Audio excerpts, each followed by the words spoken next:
Ese día fue mi nuevo nacimiento con este texto. El pastor William Zapata en Costa Rica no necesitó decirme nada. Él solo me abrió la Biblia y me dijo, lea. Y ese día Dios me habló. No salió por una ventana una luz, ni un grito se escuchó. Dios me estaba hablando en su palabra. Y esa es la manera en que Él habla, en su palabra. Y este libro es especial, el libro de Isaías, es al que me refiero. Este libro, la evidencia arqueológica es bien fuerte.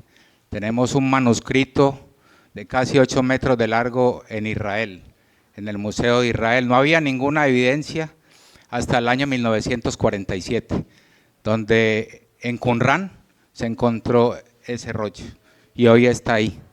Solamente teníamos el texto masorético, pero hoy tenemos una evidencia contundente acerca del libro de Isaías. Y si tenemos una vista panorámica del libro, se dice que es el libro más grande de los profetas mayores, o decir de todos los profetas. Los profetas mayores son cuatro, Isaías, Jeremías, Ezequiel y Daniel. 4, y es el más grande de ellos. Y si se juntan todos los profetas menores, no alcanzan a tener la extensión del libro de Isaías. Si se juntan los 12 profetas menores. Y los teólogos le llaman la Biblia en miniatura. Isaías, solamente el libro de Isaías es una Biblia en miniatura. Y tiene unos detalles muy particulares. La Biblia tiene 66 libros. Isaías tiene 66 capítulos. La Biblia está dividida en dos partes, en dos secciones, Antiguo Testamento y Nuevo Testamento. Del capítulo 1, los libros del Antiguo Testamento son 39 y del Nuevo 27. Isaías está dividido en dos partes, tiene dos secciones. 39 capítulos que hablan de la justicia de Dios, de la santidad de Dios, de que Dios es justo. Y 27 capítulos habla Isaías, del 40 al 66 habla de la salvación. O sea que esos 39 primeros capítulos de Isaías tienen un aire de Nuevo Testamento, un sabor a Nuevo Testamento, y del 40 al 66 un aire del Nuevo Testamento. El libro termina, Apocalipsis, que es el último libro de la Biblia, termina hablando del reino milenario de Cristo. Isaías en el capítulo 66 habla de ese reino milenario. Entonces vemos unos detalles sorprendentes en este libro. Por eso le dicen, es una Biblia en miniatura. Si no tuviéramos más libros, tuviéramos Isaías, teníamos, digamos, la Biblia, pero obviamente tenemos el canon completo, que es mucho, mucho mejor. ¿Qué más podemos decir de el contenido, viendo este panorama de Isaías? ¿Cuál es el género literario? Es un libro poético, profético e histórico. Tiene esos tres géneros literarios para los que les gusta apuntar y estudiar. Tiene tres géneros literarios, poético, profético e histórico. Y tiene una riqueza literaria impresionante, tiene paralelismos, símiles, metáforas, preguntas retóricas. Todo eso lo encontramos en el lenguaje de Isaías. El tema, el juicio y la salvación de Israel por mano de Dios, usando otras naciones. Ese es el tema principal de Isaías y muestra al Mesías, al Redentor. El énfasis, ¿cuál es? La santidad, la majestad y justicia de Dios. Eso es en cuanto al juicio. Y en cuanto a la salvación, la compasión y misericordia de Dios enviando a su Hijo, a ese Mesías. Entonces la idea principal del tema y el énfasis es ¿cuál? La gloriosa esperanza de la venida del Mesías. Esa es la idea principal del libro y para eso Isaías usa repetidamente varias palabras. Por ejemplo, dice los hay, juicio, ay de mí, ay de vosotros, ay de los que llaman a lo bueno malo. Eso habla de juicio, de dolor. Y también habla de la santidad. 27 veces repite esta expresión, el Santo de Israel, el Santo de Israel, el Santo de Israel. y 26 veces la palabra salvación. Esas son las palabras claves del libro de Isaías. Hay otras que repiten bastante, pero estas son las que le dan énfasis a lo que acabamos de hablar del tema y la idea principal. Juan Calvino predicó de Isaías 3 años consecutivos. No diría, pero bueno, cada domingo no. Lo que pasa es que él predicaba 5 veces a la semana. O sea que eran 3 veces en la semana y el domingo 2 veces. 5 veces a la semana predicaba de Isaías expositivamente durante 3 años. ¿Me puede imaginar uno encontrarse a alguien, qué hermano que están estudiando a Isaías? Y a los 10 meses, oiga hermano, ¿y cómo está? Isaías. Al año y medio, oiga hermano, ¿y qué están estudiando en su iglesia? Isaías. Y a los 2 años, oiga hermano, Isaías. Y a los 2 años, o sea, la importancia de esta Biblia en miniatura, de este evangelio, también podemos decir en miniatura. Y este libro se escribió en el contexto histórico ante 2 amenazas muy fuertes que a Isaías le tocó hablar acerca de los imperios asirio y babilónico que los iban a invadir. Ese es el contexto en cuanto al libro, la vista panorámica, y el autor, pues es el mismo Isaías. Él se nombra como autor en el capítulo 1 y dice que fue durante el año que murió el rey Usías, y esto nos deja ver entonces en qué año fue, 740 a.C., porque él mismo dice que fue en el año que murió el rey Usías. La Biblia nos muestra muy pocos detalles de él. Sí nos dice que el padre se llamaba Amós, no el profeta Amós. Este Amós es con Z, no es ese. Y que tuvo una esposa y 2 hijos. En el capítulo 7 y 8 pueden ver eso. También podemos ver su conversión, su llamamiento. En el capítulo 6 lo pueden leer, quién lo llamó. Entonces podemos ver de que su esposa era profetisa, dice ahí el texto en el capítulo 7, y que tuvo 2 hijos. Y un nombre es cortico, el otro es un nombre que todavía, si lo empezamos a mencionar hoy, nos dan las 12 y no alcanzaríamos a terminar. Entonces, y lo último que sabemos de Isaías, según una tradición rabínica o talmúdica, habla de que él se negó a obedecer a Manasés, algo pagano que le tocaba hacer, él se negó y lo forraron con madera y lo aserraron. Así murió Isaías, aserrado. Y él fue de familia noble. O sea, el padre de él, Amós, era hermano de un rey. O sea, él venía de hombre de palacio, pero se negó a esa orden de Manasés de adorar algo que no tenía que adorar, y eso le costó ser aserrado. Y cuando uno lee Hebreos 11:37, habla algo de eso, porque dice que estos hombres fueron apedreados, aserrados. Se dice que cuando dice aserrados, está hablando de Isaías. Ya tenemos algo de la arqueología, que fue en 1947, panorama del libro, y también tenemos ahora un panorama del autor. ¿Quién es el autor? Voy a hacer algo inusual y vamos a intentarlo. Vamos a Isaías capítulo 53, que es el texto que tenemos para hoy de este libro, de esta Biblia en miniatura. Vamos a Isaías capítulo 53. No sé si alguien necesita Biblia, quedaron ahí todavía, no. Vamos a leer Isaías al unísono. Son solo 12 versículos. A la cuenta de 3, vamos a intentarlo. ¿Cómo nos va? A la cuenta de 3 vamos a leer todos Isaías al unísono. A la 1, a las 2 y a las 3. ¿Quién ha creído a nuestro anuncio? ¿Y sobre quién se ha manifestado el brazo de Jehová? Subirá cual renuevo delante de él, y como raíz de tierra seca. No hay parecer en él, ni hermosura. Le veremos, mas inatractivo para que le deseemos. Despreciado y desechado entre los hombres, varón de dolores, experimentado en quebranto, y como que escondimos de él el rostro. Fue menospreciado y no lo estimamos. Ciertamente llevó él nuestras enfermedades y sufrió nuestros dolores, y nosotros le tuvimos por azotado, por herido de Dios y abatido. Mas él herido fue por nuestras rebeliones, molido por nuestros pecados. El castigo de nuestra paz fue sobre él, y por su llaga fuimos nosotros curados. Todos nosotros nos descarriamos como ovejas, cada cual se apartó por su camino, mas Jehová cargó en él el pecado de todos nosotros. Angustiado él y afligido, no abrió su boca. Como cordero fue llevado al matadero, y como oveja delante de sus trasquiladores, enmudeció y no abrió su boca. Por cárcel y por juicio fue quitado, y su generación, ¿quién la contará?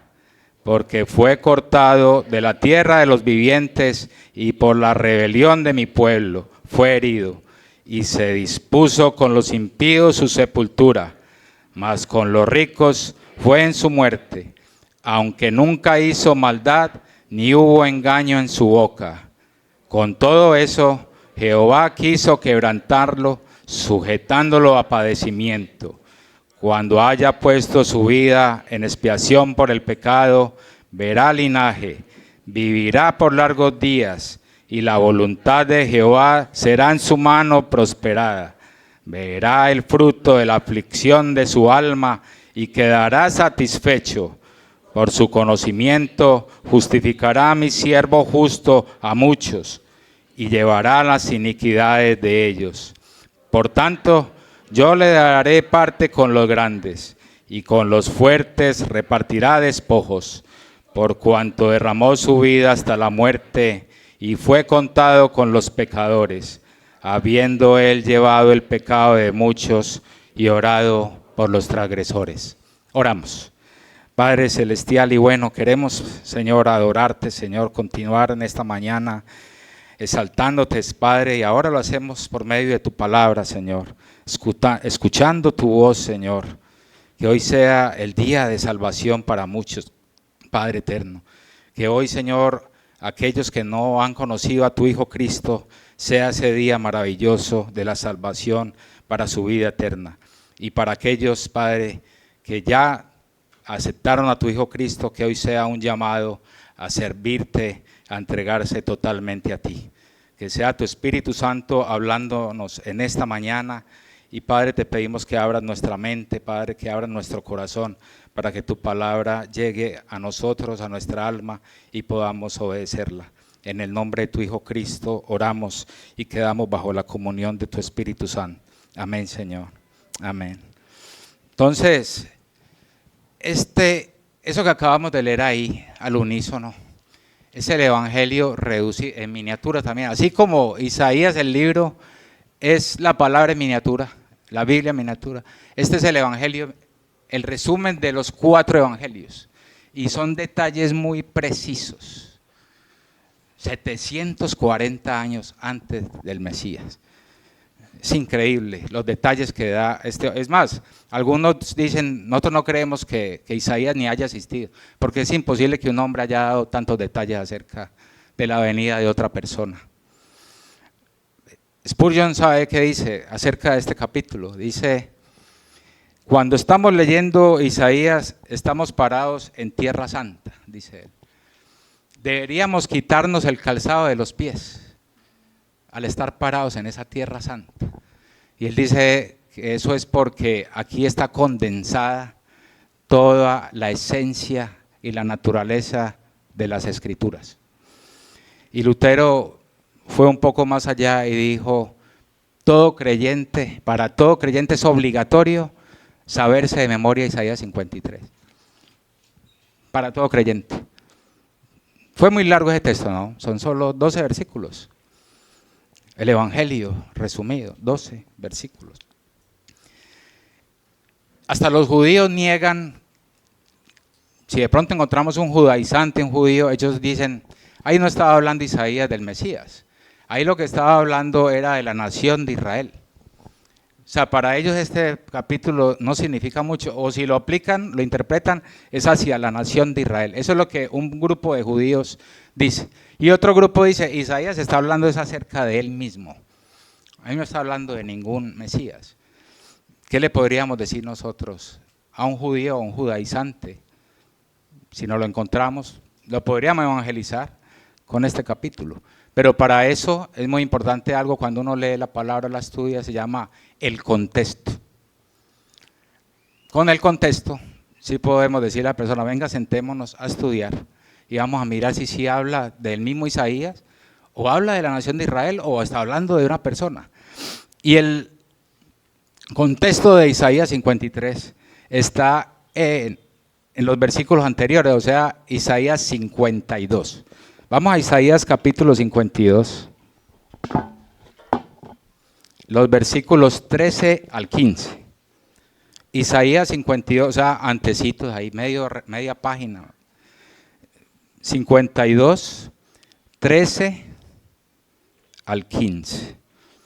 Y habla lo siguiente, dice, he aquí que mi siervo será prosperado, será engrandecido y exaltado y será puesto muy en alto. ¿Cómo se asombrarán de él muchos? De tal manera fue desfigurado de los hombres su parecer y su hermosura más que la de los hijos de los hombres. Esa expresión que encontramos en el 13, he aquí que mi siervo será prosperado, habla de que será exitoso, habla de que logrará la meta. Eso es lo que significa esa expresión, será exaltado, o sea, logrará la meta, ser exitoso. Ahora nos vendieron el ser exitoso es tener casas, carros, ¿cierto? Carreras.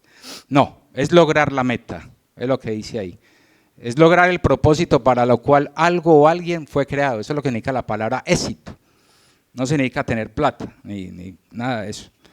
Y cuando dice que será engrandecido y exaltado y será puesto muy en alto, habla de que es el puesto más alto que hay. Es decir, será puesto en lo alto, de lo más alto. Y eso solamente es para Dios. Ninguna persona puede estar en lo alto, de lo más alto, y en lo máximo de lo alto. Solamente Dios puede estar ahí.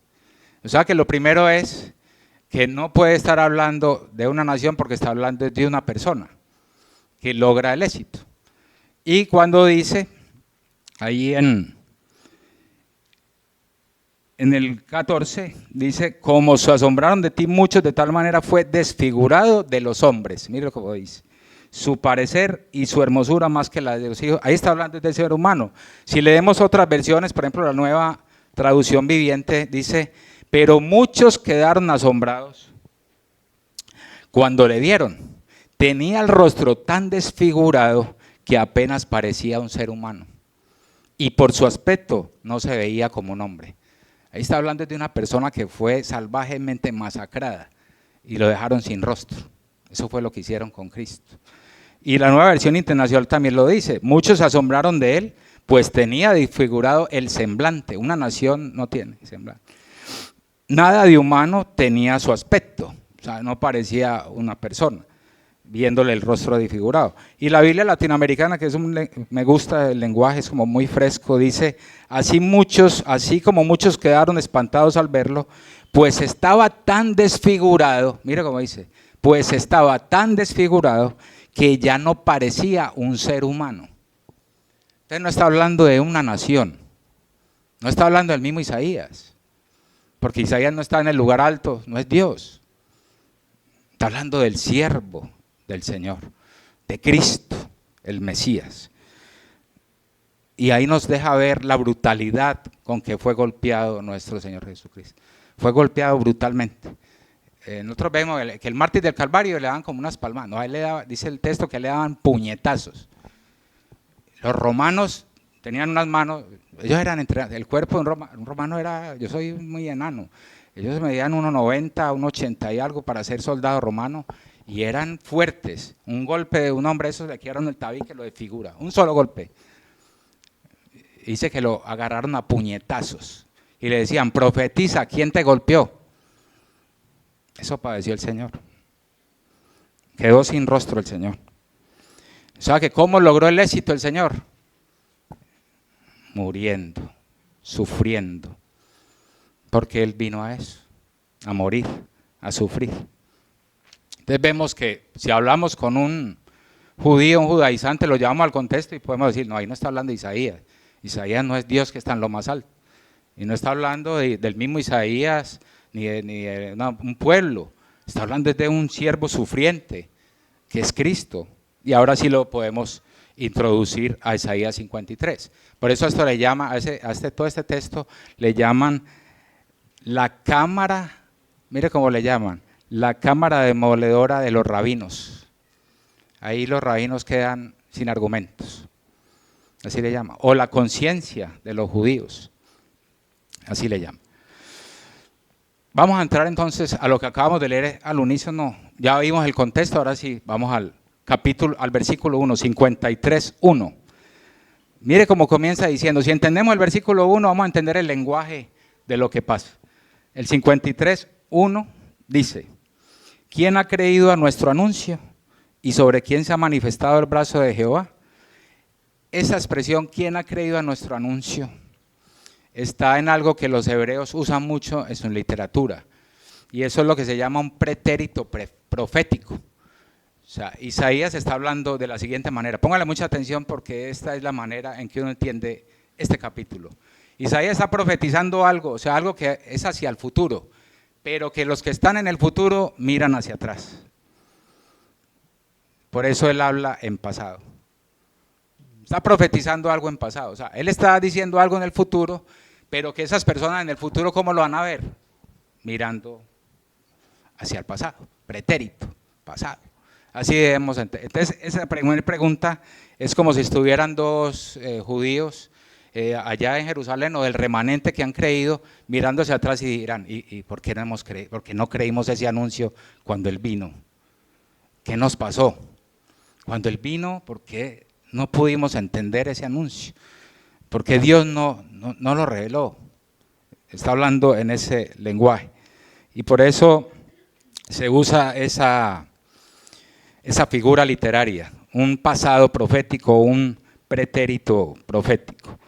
Entonces vemos que después de este versículo que nos enseña eso, ahora sí podemos coger los versículos 11 el versículo 2 al 12, está dividido en tres secciones o tres áreas, o tres temas, tiene como tal tres temas. Vamos a mirar cuáles son los tres temas que tiene el texto.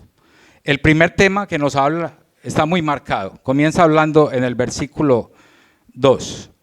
Subirá cual renuevo delante de él, y como raíz de tierra seca, tierra seca, no hay parecer en él, ni hermosura.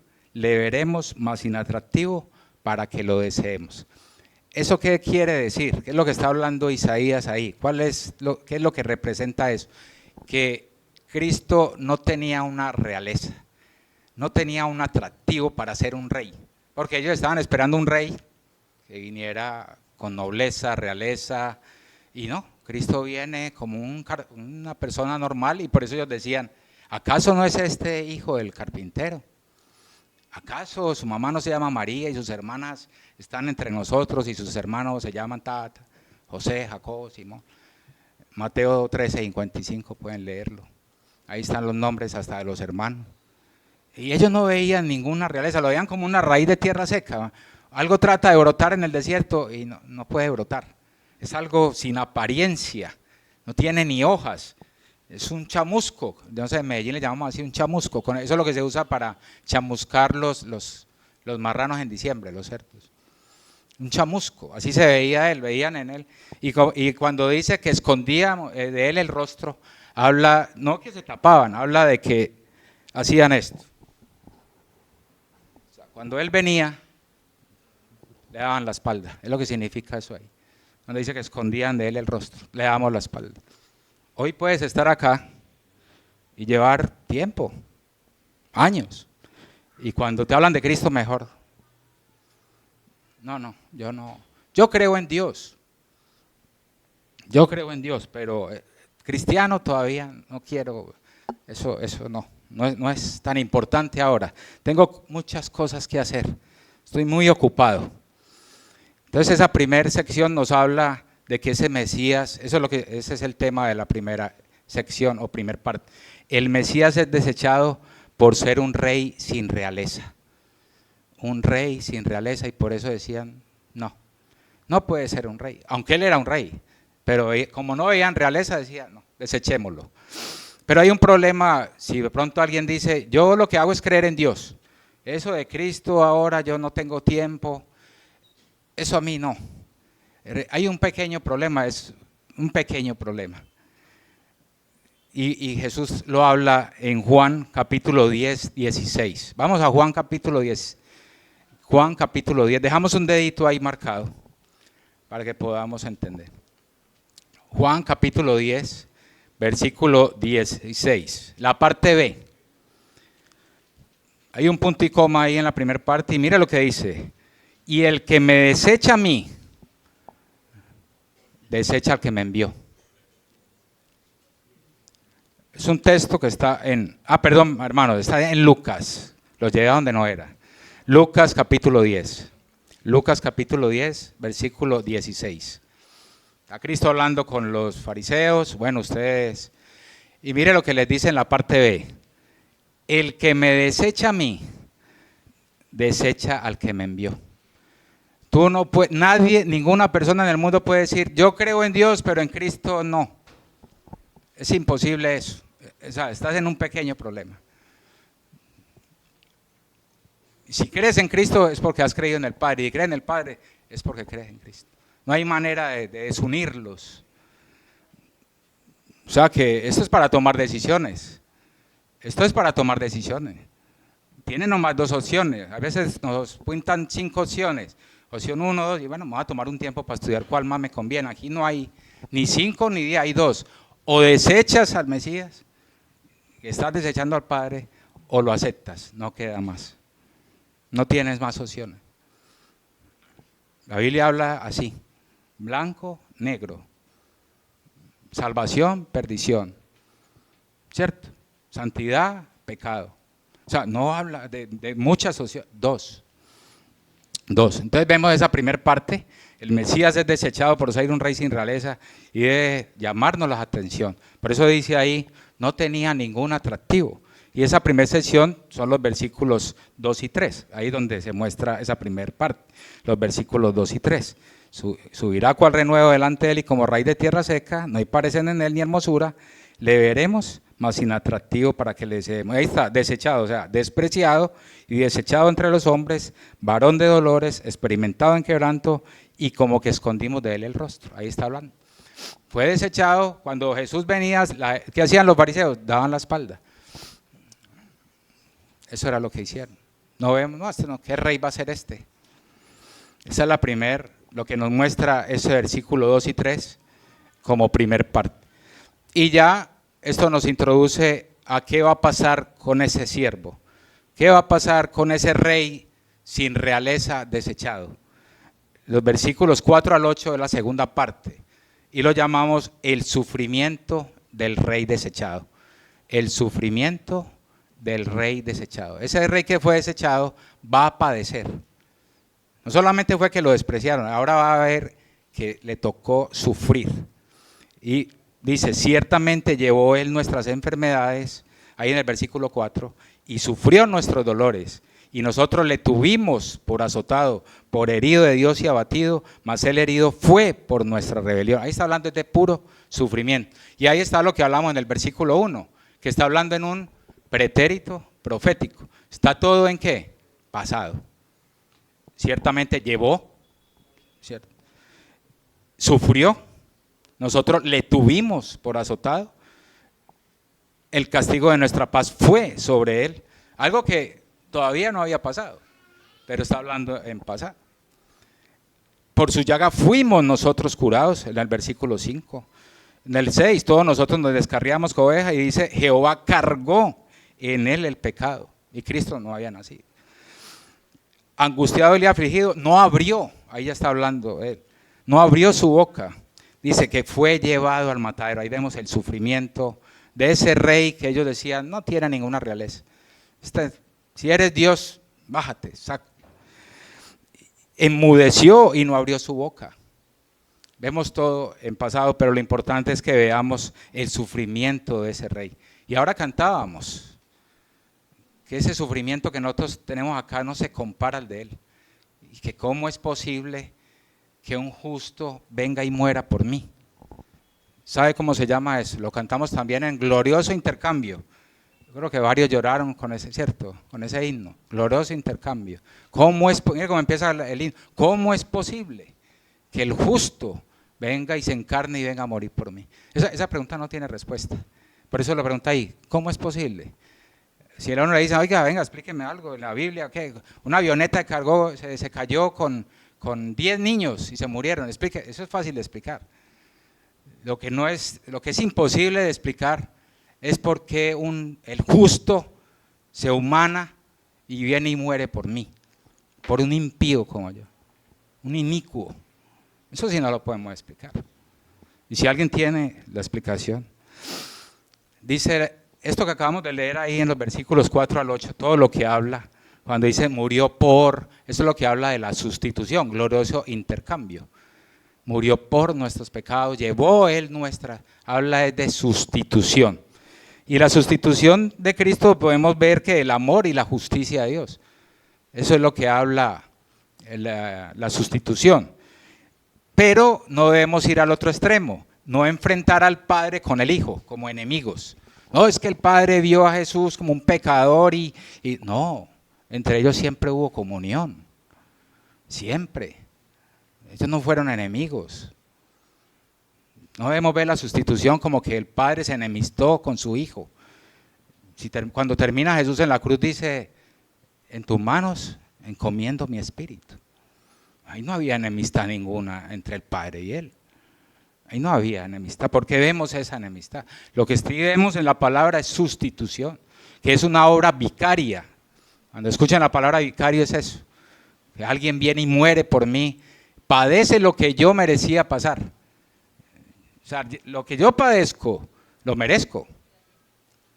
Eso yo lo merezco, pero Él no merecía eso. Él no merecía padecer, quedar sin rostro y no abrir su boca pensando en cada uno de nosotros. Porque dice que no abrió su boca, enmudeció, en el versículo 7. Lo dice 2 veces, no abrió su boca. Como cordero fue llevado al matadero y como oveja delante de sus trasquiladores, enmudeció. Y vuelve y dice, y no abrió su boca, y lo repite. ¿Por qué no abrió la boca? Estaba pensando en útil. Y lo desechamos. No, es que tengo mucho trabajo. Ahora estoy ocupado en hacer una plata para dejarle la herencia a mi familia. Ese es el propósito. Pero esa sustitución va mucho más allá. De que Él padece todo esto por nosotros, pero todos tendremos que dar cuentas a Él. Si vivimos para Él o no. Espero que me sigan amando después de este sermón. Y la tercera sección va del versículo 9 al 12. Dice, Cristo muere por el pecado de los hombres. Cristo muere por el pecado. Ese siervo, ese rey sin realeza, muere. No solo padece, sino que muere. Y es lo que dice el texto. Con todo eso Jehová quiso quebrantarlo, sujetándolo a padecimiento, sigue hablando. Cuando haya puesto su vida, ahí hay una palabra clave, subráyela. Subraya esa palabra, hermanos. Versículo 10. Con todo eso Jehová quiso quebrantarlo, sujetándolo a padecimiento, cuando haya puesto su vida en expiación por el pecado. Palabra clave ahí. Que después lo va a hablar, ¿qué es eso? Llevará a él las iniquidades de ellos, en el 11. Por tanto, yo le daré parte, en el 12, yo le daré parte con los grandes y con los fuertes repartirá despojos, por cuanto derramó, mire lo que pasó, murió, derramó su vida hasta la muerte. No solo padeció, murió. Eso es otra cosa muy diferente. Murió. Ahí sí se nos puso como se dice, a mordiscos la torta. Esas dos opciones ya sí no te dejan más. O camino angosto, o camino, por eso la Biblia habla en esa terminología. Y por eso dice, y fue contado con los pecadores, habiendo él llevado el pecado de muchos y orado por los transgresores. Es una obra, lo que está diciendo ahí, que fue completa. No hay nada que agregarle. La obra expiatoria se completó. Y cuando uno habla de expiación, debe entender eso. de que es el lugar donde se llevó a cabo esa obra, hasta la muerte. Y de ahí sale una palabra que también a veces no la podemos dejar afuera. Cuando se habla de expiación, obligatoriamente hay que hablar de propiciación, porque van unidas. Yo no puedo hablar de expiación, es más, en la Biblia se alternan esas dos palabras, expiación y propiciación. ¿Y qué habla la expiación? El lugar donde se efectuó. Y la propiciación como tal, perdón, la expiación es la obra, la labor, ¿sí? Y la propiciación como tal es el lugar, de ahí viene la palabra propiciatorio. ¿Y esas dos cosas para qué me sirven a mí? Eso, ¿yo qué hago con eso? Saber de que es una obra expiatoria y una obra de propiciación. ¿De qué me sirve a mí? Lo que pasa, eso nada más y nada menos, esas dos palabras juntas expresan de que esto aplacó la ira de Dios que venía sobre cada uno de nosotros. Eso es lo que significa esas dos palabras, juntas. La obra de aplacamiento de la ira de Dios.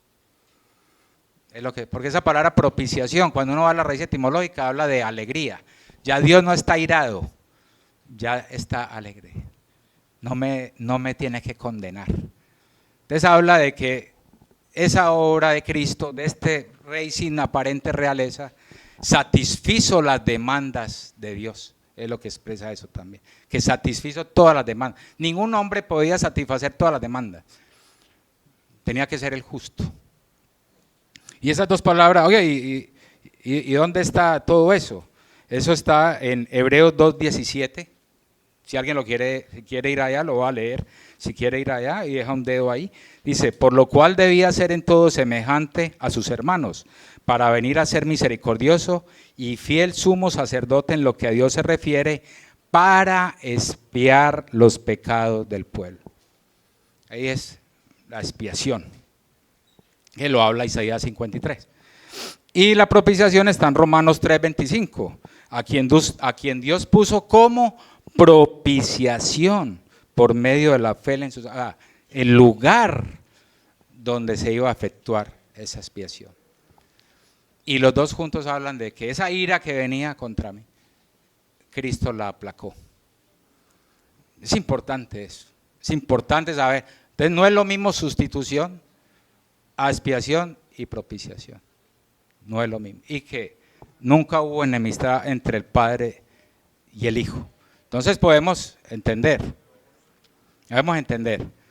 de que la primera parte que vimos de esta sección es el Mesías de Dios es rechazado. ¿Sí? La segunda sección es el sufrimiento de ese rey que fue, no solamente que fue sellado, sino el padecimiento, o sea, llevando la cruz, el martirio que él pasó desde la madrugada hasta el otro día en la tarde, todo ese sufrimiento. Y la parte 3 habla de que el Mesías, ese rey, muere por los pecados de todos los hombres. O sea, que los carga, lleva todos esos pecados, los carga y los lleva y los expone públicamente en la cruz. Por eso, te repito, no te quedan muchas opciones. Y el día de tu salvación es hoy. Esto nos lleva a sacar 3 enseñanzas aplicativas hacia nuestra vida. Creo que ahora tenemos herramientas para predicar, ¿cierto? Ahora sí, podemos hablarle a alguien. No necesitamos de pronto ir a todos los evangelios. Vamos a Isaías y podemos, Isaías 53, evangelizamos a alguien. Hasta un judaizante está de moda. Pues no les digo a que vayan, no. O sea, ya. Lo primero que podemos ver en cuanto a que el Mesías de Dios es desechado, rechazado, es que lo que acabamos de leer, rechazar a Cristo es rechazar a Dios mismo. Puedes estar acá y estás rechazando a Cristo. O sea que estás rechazando a Dios. Y llevas años acá sentado, diciendo todo lo que he aprendido, pero le estás dando la espalda. Y menospreciar y rechazar a Cristo nos dice que una persona está bajo condenación. Escuche bien, desechar a Cristo, menospreciarlo, significa estar bajo condenación. Eso es lo que significa. Y leemos Juan 3:16, ¿cierto? Y todos nos lo sabemos de memoria. De tal manera, y lo ponemos en los dinteles de las puertas, en el carro, la calcamonía, pero no vimos el contexto del 17 y 18. Y les voy a leer el contexto del 17 y del 18 de Juan 3:16. Porque no envió Dios a su Hijo al mundo para condenar al mundo, sino para que el mundo sea salvo por él. A eso vino. Y mire lo que dice el 18, el contexto. El que cree en él no es condenado. Pero el que no cree, o sea, el que lo ha rechazado o el que lo está rechazando, ya ha sido condenado, porque no ha creído en el nombre del unigénito Hijo de Dios. Darle la espalda a Cristo es darle la espalda a Dios, y darle la espalda a Dios es condenación. Hoy puedes estar acá, repito, y por eso este día es importante, y estás condenado. Solamente te queda entonces una opción: aceptar ese sufrimiento de ese Mesías. No queda otra, entregar tu vida enteramente a Él. No queda más opción, o tienes otra. Hay otra. Si la hubiera, la palabra la decía, pero no está. Lo que podemos decir entonces en esa primer parte: el Mesías es desechado y todo lo que trae, ese problema tan grande en el que puedes estar metido hoy. Y el segundo punto habla de ese sufrimiento de ese Mesías. Eso nos dice que nada se compara de lo que padecemos con el sufrimiento de Él. A veces tenemos sufrimientos que decimos: Señor, ya no aguanto más, pero no se puede comparar a los padecimientos. A veces sufrimos hasta, salió el último iPhone, no lo he podido comprar, estoy sufriendo, hermano. Esta vida es muy fuerte. Esta vida tiene mucho sufrimiento, no he podido comprarlo. Ore por mí. Y una invitación que nos hace la misma palabra es también a nosotros predicarnos nosotros mismos este evangelio. Esto que acabamos de leer todos al unísono, que hemos hablado, predicárnoslo nosotros diariamente. Martin Lloyd Jones habla en un libro acerca de eso, en este libro de espiritual, de cadencia espiritual. Habla de eso, que debemos predicarnos diariamente el evangelio. ¿Y eso cómo es? ¿Cómo así que yo me predico? Yo salgo a predicarle a otro. Eso es más o menos lo que hace David en los Salmos. No sé si en el Salmo 42 recordamos cuando dice: ¿por qué te abates, oh alma mía? ¿Y por qué te turbas dentro de mí? Se está predicando. Espera en Dios, porque aún he de alabarle, salvación. O sea, es como, eso se llama el intimismo, así se llama eso. No es actitud positiva, cuidado. El intimismo. Es como se saca el alma, se sienta, pone una silla al alma y se sienta y dice: ¿por qué te abates, oh alma mía? Le está hablando al alma, ¿por qué? Espera en Dios. Es lo que está haciendo él ahí. Y creo que cuando estudiamos los salmos, hablando un poco de eso. Y el Salmo 103:5 también a lo mismo: bendice alma mía al Señor y bendiga todo mi ser su santo nombre. Bendice alma mía al Señor. Usted está hablando de eso. Se saca el alma, lo pone, es como expresa eso y lo está animando. Y es lo mismo lo que hace cuando nos predicamos el evangelio. Y diría uno: bueno, ¿y eso para qué me sirve a mí? Y hoy lo cantamos. Y la hermana lo dijo, que predicarnos el evangelio nos da seguridad, nos da paz. Pero eso lo dijo, fue un himno y una hermana. No, eso lo dice Pablo cuando le escribe a los Filipenses. Filipenses 3, versículo 1. Pueden ir allá o lo anotan. Filipenses, lo tenemos ya, gracias. Pensé que no le había llegado el mensaje. Gracias, hermano. Ahí está. Filipenses 3:1, Pablo dice eso. Porque es necesario estar recordando el evangelio, estar recordando, diciendo lo mismo, los que son profesores. La sexta ley del aprendizaje. ¿Cuál es la sexta ley de los profesores? El repaso, la repetición. Es lo que habla hasta esta ley del aprendizaje. Y por eso Pablo dice: por lo demás, hermanos, regocijaos en el Señor. A mí la verdad no me es molesto escribirlo las mismas cosas. O sea, Pablo, y entonces, el evangelio. Bueno, no, sí, ya. Pablo, no, el evangelio. Bueno, sí, y el evangelio. Y entonces a mí no me molesta escribirle lo mismo. ¿Y por qué? Porque Pablo sabía que eso iba a traer a ellos, mire lo que iba a traer, y a vosotros os da seguridad. Ante el sufrimiento, ante lo que estemos pasando, predicarnos el evangelio nos da seguridad. y debemos hacerlo diariamente, predicarnos el Evangelio. Y en todas las áreas de nuestra vida vamos a ver cambios, como esposos, como padres, como hijos, como empleados, como jefes, predicarnos el Evangelio. Y el hermano Rodolfo habló hoy en la ofrenda de los deberes cristianos, Romanos capítulo 12. Es una lista bien extensa. Ahí están todos los deberes cristianos, se pueden coger y... Entonces vemos que la primera parte habló, el Mesías de Dios desechado, no podemos desechar porque no tenemos más opciones, te queda una sola, y si no estás bajo condenación.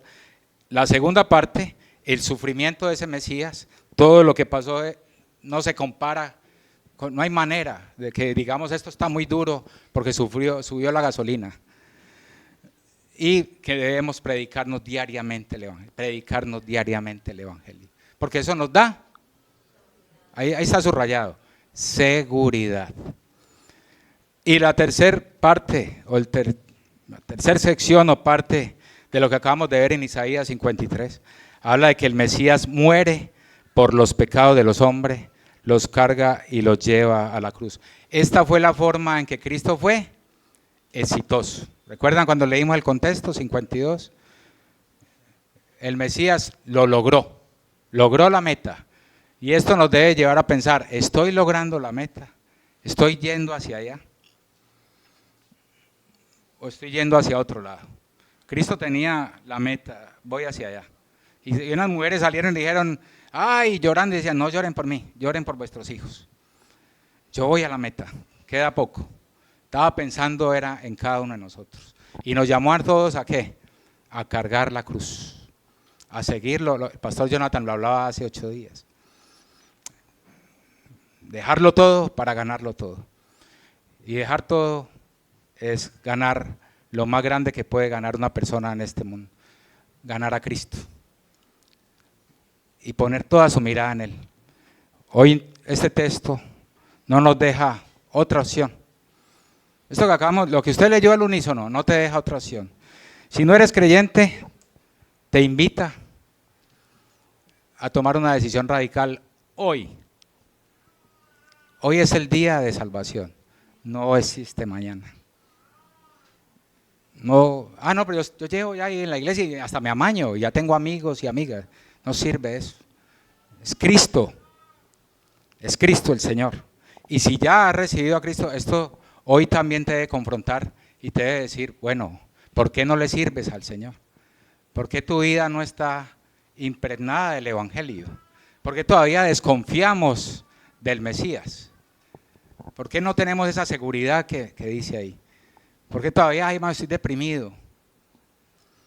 Ay, me siento turbado. Predícate el Evangelio. Tenemos el Evangelio para predicárnoslo. Nos lo ha dejado. Para que estemos seguros en todo lo que hagamos. Este capítulo tiene mucha más connotación hasta en historia, en autores. Tienen ahora recursos, ahora hay muchos recursos que nos hablan de Isaías 53. Se le llama el siervo sufriente. O sea, tiene un poco de nombre. Yo le quise dejar a la enseñanza el nombre que ha tenido desde la iglesia primitiva. El Evangelio según Isaías. Así se le llama. Es el Evangelio resumido. El Evangelio en miniatura, con 3 aspectos y con 3 enseñanzas a nuestra vida. Hoy es el día que queda para decir, Cristo, acepto tu obra, he creído en mis fuerzas que creía eran Dios y a ti te rechacé, hoy ya no te rechazo, acepto la salvación, acepto esa obra sustitutiva, expiatoria, de propiciación, como lo acabamos de explicar. Y si ya has recibido, hoy es el día para decir, bueno, entonces, ¿qué hago? Voy a seguir entonces, vengo, bendiciones, hasta luego. Hola, bendiciones, hasta luego. El Evangelio es mucho más que eso. Es una vida entregada totalmente a Cristo, sirviéndole, predicando el Evangelio a otros y predicándonos el Evangelio para que nuestras esposas, nuestros hijos, todas las personas a nuestro alrededor vean a Cristo y glorifiquen al Padre. Vamos a orar.